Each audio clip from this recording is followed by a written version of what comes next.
in this video, I will show you how to block someone from viewing your Snapchat story. Firstly, you need to open up the application, then you need to get up right here into your profile section on your account, and then you need to tap on your right upper side on that settings bar.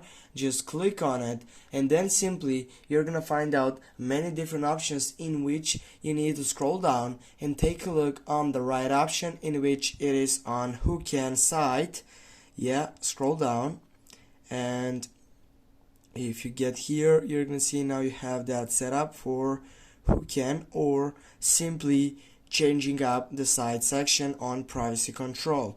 Right after that, you need to go on the site section, which is for View My Story. Go on that selection, and now guys, if you want to take over and block someone from viewing your Snapchat story, you need to go to your custom section right down, just click on it, and then here you need to block the friends that you want to get off from your story site. For example, I will go with all of these right over here, and now if I go block, with this I'm gonna block these sites from viewing my Snapchat story.